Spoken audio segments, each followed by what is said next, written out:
नमस्कार साथियों, स्वागत है आपका कॉन्सेप्ट नर्सिंग क्लासेस में। आज की क्लास में nursing officer, CHO, staff nurse special next practice test solve करेंगे। Question number 1, what is the positive organism of pneumonia? Pneumonia का प्रमुख पॉजिटिव ऑर्गेनिज्म कौन सा है? Streptococcus, staphylococcus, haemophilus influenza, all of the above. Correct answer होगा option D. ये सभी जो माइक्रो ऑर्गेनिजम्स यहाँ पर दिए गए हैं निमोनिया के लिए प्रमुख कारक होते हैं, स्ट्रेप्टोकोकस हो, स्टेफाइलोकोकस हो या हीमोफिलस इन्फ्लुएंजा हो। इसके अलावा और भी कई बैक्टीरिया होते हैं जिनसे निमोनिया होने की संभावना होती है, लेकिन यहाँ पर जो हम लोगों के सामने ऑप्शन दिए हैं उनमें ये सभी ऑप्शन यहाँ पर सही है, इसलिए ऑप्शन डी करेक्ट हो जाए। नेक्स्ट क्वेश्चन की ओर चलेंगे।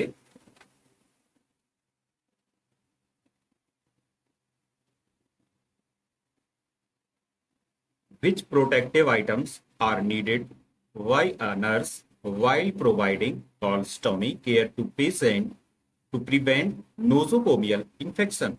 नोजोकोमियल संक्रमण को रोकने के लिए मरीज को कोलोस्टॉमी केयर देते समय नर्स को किन प्रोटेक्टिव आइटम्स की आवश्यकता होती है?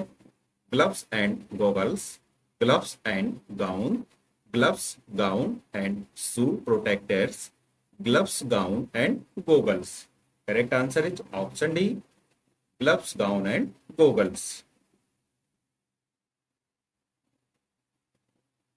कोलोस्टॉमी केयर के दौरान संक्रमण के जोखिम को कम करने के लिए नर्स को संपर्क और बूंद संक्रमण मींस ड्रॉपलेट इन्फेक्शन से बचाव के लिए पूर्ण सुरक्षा करनी चाहिए।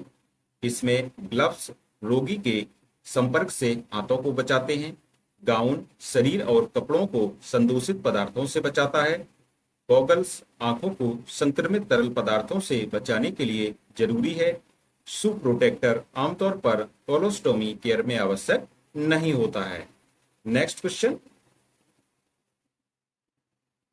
When a patient is in continuous hypoventilation which complication should the nurse assess for? जब एक मरीज लगातार हाइपोवेंटिलेशन में हो तो नर्स को कौन सी कॉम्प्लिकेशन असेस करनी चाहिए? Metabolic acidosis, respiratory acidosis, metabolic alkalosis and respiratory alkalosis. Correct answer होगा इसका option B, respiratory acidosis. Hypoventilation का अर्थ है कि मरीज पर्याप्त मात्रा में कार्बन डाइऑक्साइड बाहर नहीं निकाल रहा। इससे शरीर में CO2 की मात्रा बढ़ जाती है, जिससे कार्बोनिक एसिड की मात्रा बढ़ती है और ब्लड का pH कम हो जाता है, जिससे रेस्पिरेटरी एसिडोसिस होता है। Next question, which nursing interventions can be done to maintain the airway? Airway को मेंटेन रखने हेतु कौन से नर्सिंग उपाय किए जा सकते हैं? Suctioning, Collar's position, provide adequate hydration and all of above. Correct answer होगा इसका ऑप्शन डी। ये सभी एयरवे को मेंटेन करने के उपाय हैं। सक्शनिंग है, कॉलर्स पोजीशन है और प्रोवाइड एडिक्वेट हाइड्रेशन है। एयरवे को क्लियर और ओपन रखने के लिए कई नर्सिंग उपाय किए जा सकते हैं, जैसे कि सक्शनिंग। यह प्रोसीजर तब किया जाता है जब मरीज अपने आप म्यूकस या सीक्रेशंस को बाहर नहीं निकाल पाता। इससे एयरवे ऑब्स्ट्रक्शन रोकी जाती है। नेक्स्ट क्वेश्चन, ट्रेकिया तथा ईसोफेगस के मध्य असामान्य ओपनिंग होना कहलाता है। An abnormal opening between the trachea and oesophagus, tracheoesophagostomy, tracheoesophagectomy, ट्रैकियो oesophageal fistula, उपरोक्त में से कोई नहीं।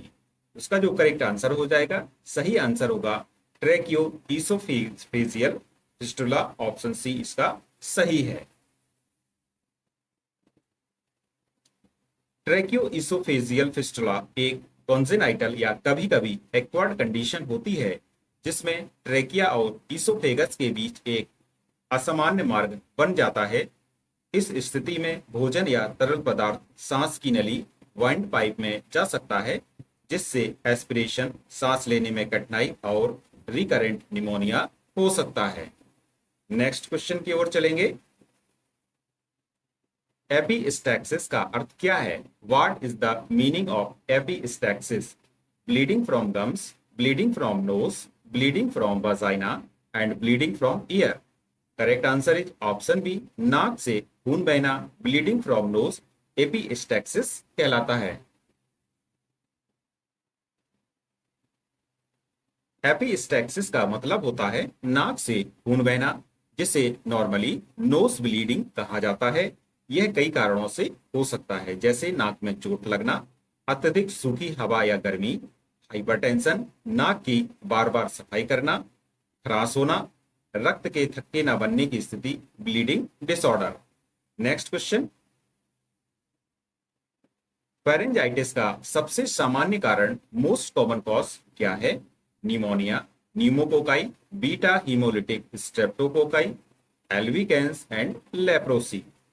फेरेंजाइटिस का जो सबसे मोस्ट कॉमन कारण होता है, यह होता है beta haemolytic streptococci. So the correct answer is option B. Pharyngitis या गले की सूजन, जो आमतौर पर गले में खराश के रूप में प्रकट होती है, का सबसे सामान्य बैक्टीरियल कारण होता है group A beta haemolytic streptococci. यह बैक्टीरिया स्ट्रेप्टोकोकस पायरोजेंस कहलाता है और यह स्ट्रेप्टोकोकल फेरेंजाइटिस या स्ट्रेप थ्रॉट का मुख्य कारण होता है। Next question.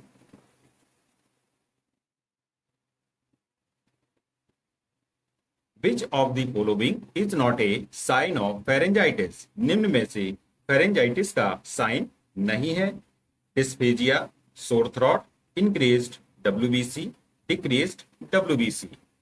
The correct answer is option D, decreased WBC या श्वेत रक्त कोशिकाओं की संख्या में कमी। यह फेरेंजाइटिस का साइन नहीं होता है। शेष ये सभी फेरेंजाइटिस के साइन होते हैं। डिस्फेजिया हो, सॉर थ्रोट हो, इंक्रीज्ड WBC हो। फेरेंजाइटिस गले की सूजन है जो वायरल या बैक्टीरियल इन्फेक्शन के कारण होती है। इसके सामान्य लक्षण हैं sore throat, dysphagia, fever, enlarge lymph nodes, increased WBC count. Next question. Nursing अनुसंधान के अग्रणी माने जाने वाले और 1859 में नोट्स ऑन नर्सिंग प्रकाशित करने वाले कौन हैं? Virginia Henderson, Florence Nightingale, Hildegard Peplau, Martha Rogers. Correct answer is option B, Florence Nightingale. Florence Nightingale को मॉडर्न नर्सिंग की जननी, फाउंडर ऑफ मॉडर्न नर्सिंग कहा जाता है। उन्होंने वर्ष 1859 में प्रसिद्ध पुस्तक notes on nursing what it is and what it is not प्रकाशित की थी। इस पुस्तक में उन्होंने नर्सिंग देखभाल, स्वच्छता, पर्यावरण और रोगी की सुरक्षा पर विशेष ध्यान दिया। Next question.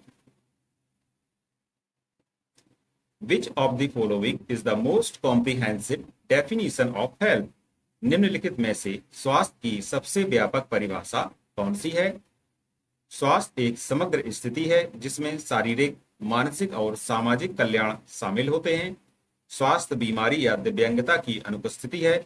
स्वास्थ्य वह स्थिति है जिसमें कोई दीर्घकालिक बीमारी नहीं होती है। स्वास्थ्य शारीरिक गतिविधियों को बिना किसी परेशानी के करने में सक्षम है। तो यहाँ पर जो करेक्ट आंसर होगा, स्वास्थ्य की जो सबसे व्यापक अवधारणा है, यह है स्वास्थ्य एक समग्र स्थिति है जिसमें शारीरिक, मानसिक और सामाजिक कल्याण शामिल होते हैं। WHO के अनुसार स्वास्थ्य की परिभाषा है a state of complete physical, mental and social wellbeing and not merely the absence of disease और infirmity. Next question.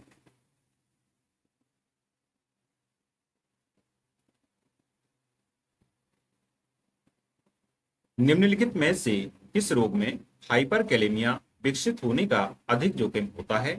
Head injury, diarrhoea, dementia या renal failure? Correct answer is option D, renal failure में hyperkalaemia विकसित होने का अधिक जोखिम होता है। हाइपरकैलेमिया की जो कंडीशन होती है, इसमें जो ब्लड पोटेशियम होता है उसका लेवल सामान्य से अधिक हो जाता है और नॉर्मल लेवल होता है 3.525 मिली इक्विवेलेंट पर लीटर।